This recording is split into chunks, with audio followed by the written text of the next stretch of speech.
In this video, I'm going to give you all the main tips you need to know before traveling to New York so you don't get stuck. Guys, there's a lot of trouble that people go through, information that they don't know, and that will help them have a much more enjoyable trip. So stay tuned as we've selected the best tips that will make your experience in New York the best it can be. So don't forget, guys, to give the video a like. That's very important for us. Subscribe to the channel because that really helps us a lot, and buckle up.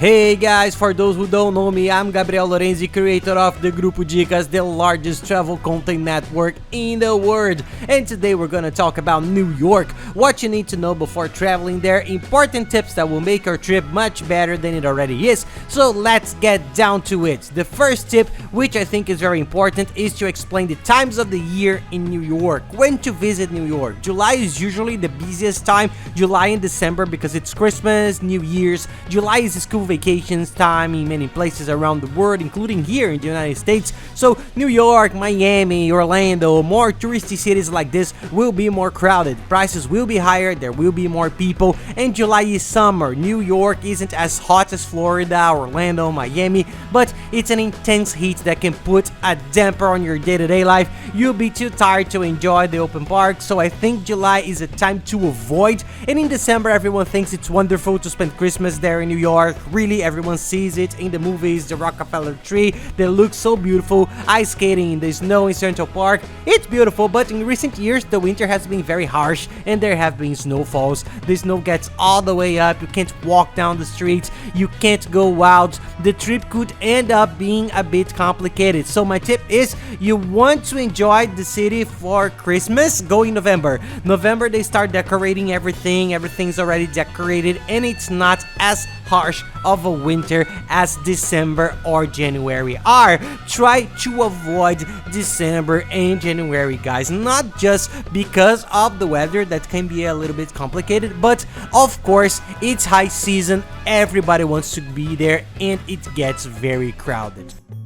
Another important tip I see a lot of people struggle with is the subway. I see everyone say, New York has the biggest subway network in the world. It's only, I think, second behind Shanghai, which is the first very efficient one that connects almost all tourist spots. But for some time now, the subways have been in a difficult situation. They're neither clean nor organized. I used to use the metro a lot in São Paulo and had an incredible metro experience in Brazil. The metro there was good.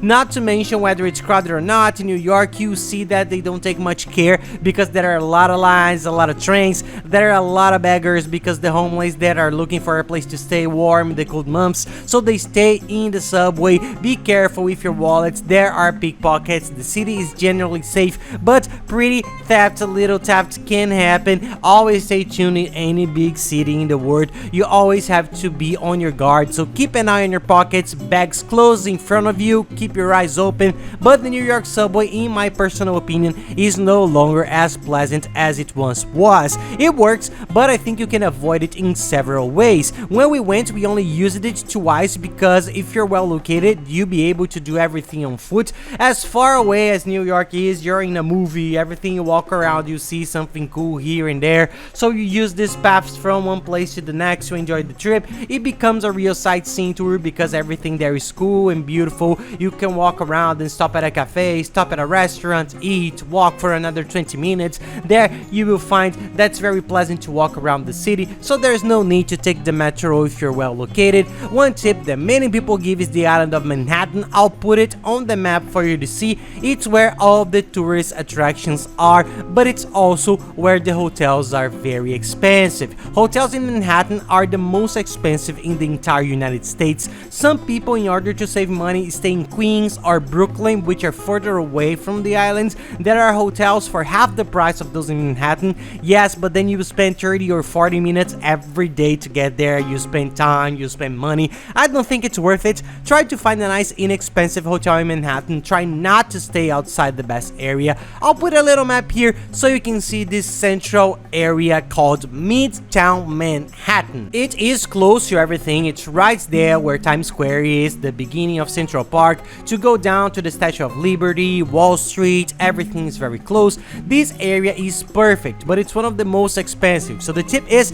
take a good look at the map, the prices, and see where you're going. The further you go from this area, the cheaper the hotels become. And if you don't go that far, there's still very good areas to stay. To make life easier for everyone, we've created a personalized map. I'll leave it here in the video description. Open it. It's on a website that's a hotel search engine, the biggest in the world. I'm sure you know it. We use them a lot to make our reservations. If you click on them, a map will open, then you close the map, put in the date of your trip, open the map again, and this same map will open with all the hotels already priced on the date of your trip in that region. By clicking on the arrow above, you can see the ratings, the prices. You can find your way around, guys. Take Times Square as a reference point and look around the hotels. In New York, they're expensive. There's not much way out of it, but you can do your research. And one tip is that we use this website a lot because of the free cancellation. Because they're one of the biggest, they have a great partnership with most hotels with free cancellation, so you book as far in advance as possible, because the price of hotels is always cheaper when you book in advance, but then it gets more expensive. It's the basic rule of the tourism market, so do it as soon as possible. And then if you need to change the hotel, the date, or even cancel the trip, it's one click. There's no cost, no bureaucracy. You cancel everything but guarantee a price. We use this strategy and save a lot. It's better than letting it to get too close to the trip to book. I'll also mention the hotel we stayed in, and it was very good, great value for money, and well, look at it. Take a look at the link here too. It's a good tip. You can do everything on foot. It's very close. And another option, if you don't want to use the metro, because the metro is easy to use if you know about it and use the app to find out, but there are plenty of stations. We were well located in this area and did almost everything on foot. If you're tired and coming back from somewhere far away at night, you can take an Uber. Uber works very well in New York. Cabs themselves work well there too, and you end up not having to worry about the location of the subway, where you get off, where you get on. So that's an option you can start avoiding. The metro is for those who like pure economy and want to explore. The metro is easy to use. I'm giving my opinion because the metro there has changed a lot in recent years, so I think it's something that you should pay attention.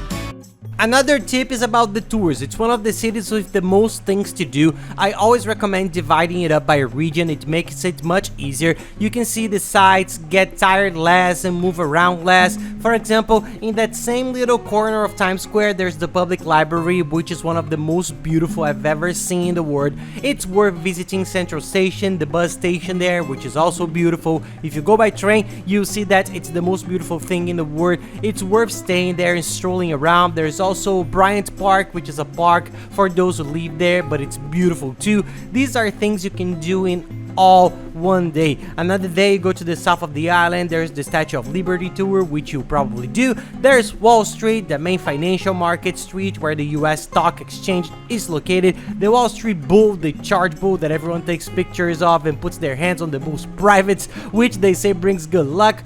Everyone wants to take a photo there with the bull, so take a look. You'll save yourself a lot of travel time. And taking advantage of the tours, guys, an important tip for people who don't know, there are all these tourist attractions that you always need to buy tickets for. Buy the ticket combos that sometimes make your trip much cheaper. I'm going to leave you with a very good website. It's the website we use to buy all the tickets, tours, transfers from the hotel to the airport and from the airport to the hotel. They are very good and the cheapest. It's much cheaper than a cab, and you don't get scammed by the cab drivers there, which unfortunately there are at the airport.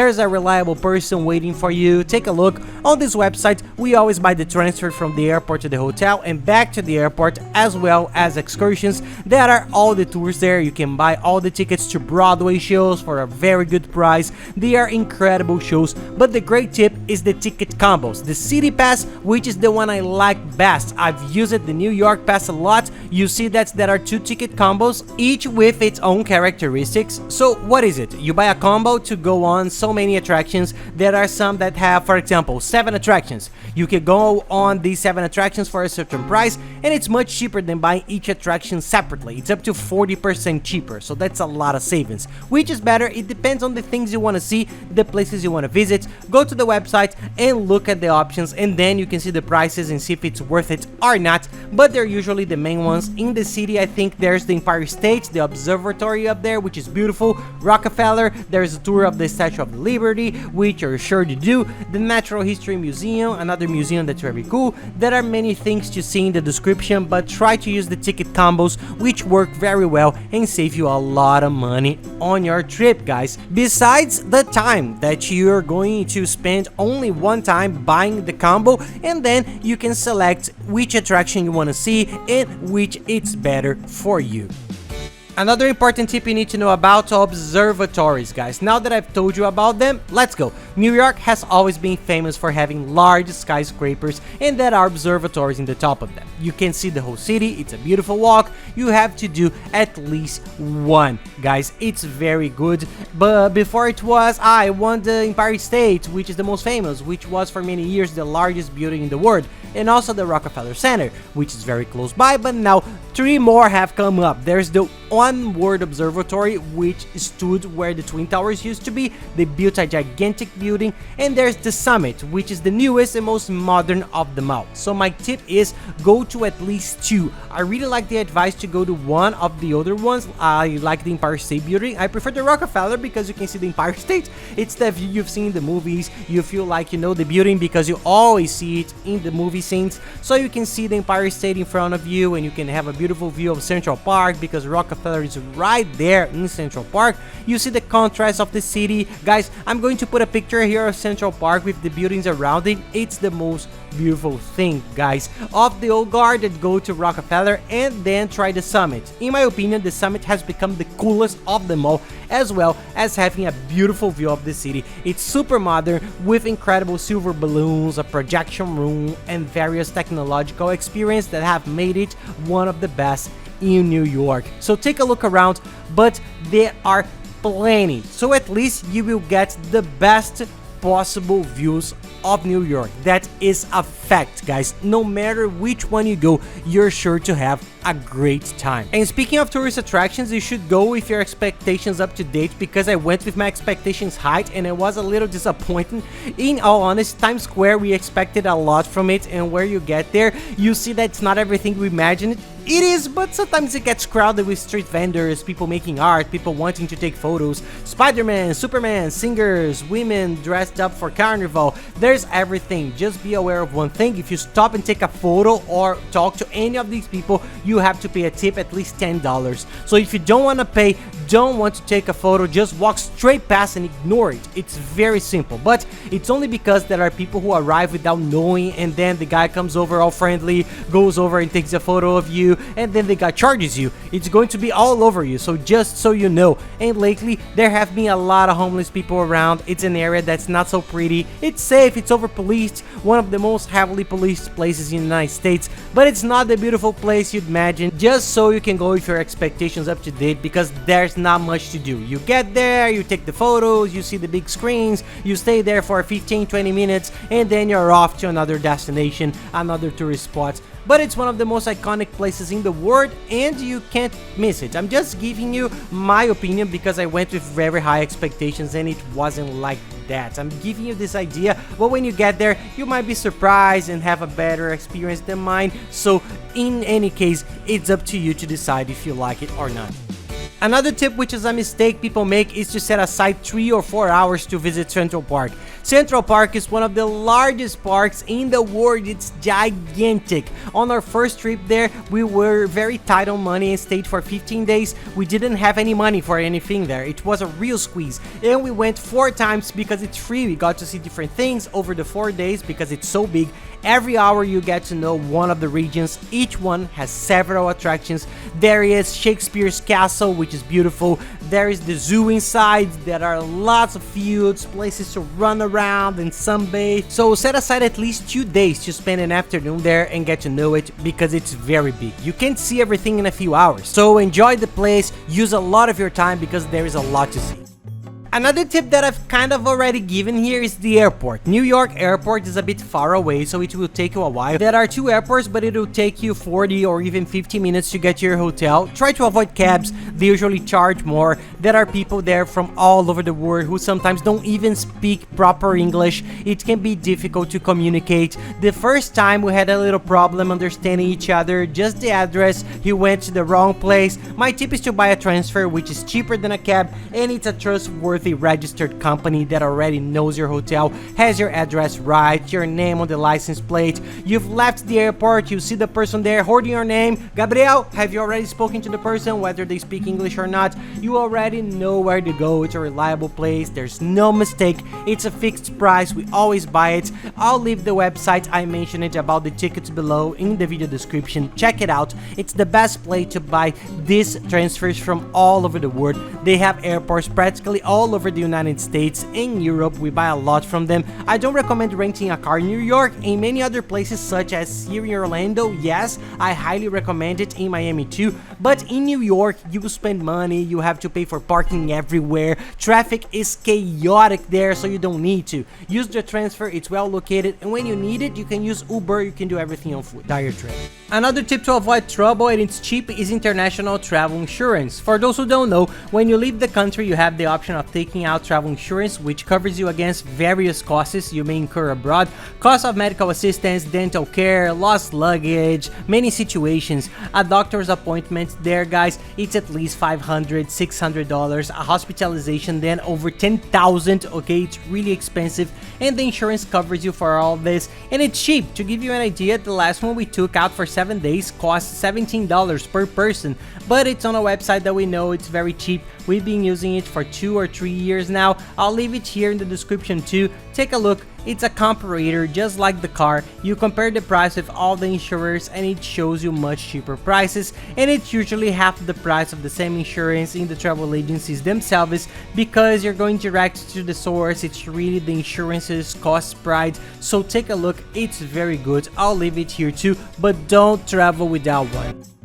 Another important point, if you don't want to have trouble on your trip, is the internet on your cell phone. If you travel with your cell phone the way it is and do nothing, you probably won't be able to use it here in the United States. And if you do use it, you have to activate international roaming, which is extremely expensive. It's the worst option of all. There are some companies that do some packages. Take a look at what most people do, and what we do is to buy an international travel SIM card. It's a chip that you only use for the duration of your trip. You receive it at home. It already has the eSIM technology, which is the electronic chip. You receive the QR code by email, you put the photo of the QR code on your cell phone, and you'll be able to install your virtual SIM card straight away. You travel with it ready on your cell phone. You can use it on the same day, so it's very good. Take a look. I'll show you below what we use the most. Then you can use it for all your trips, especially in tourist towns like this where there's lots to do. Look up the timetable, Google Maps, Waze, so it helps you a lot. Take a look, but look at the SIM card because it's usually the best way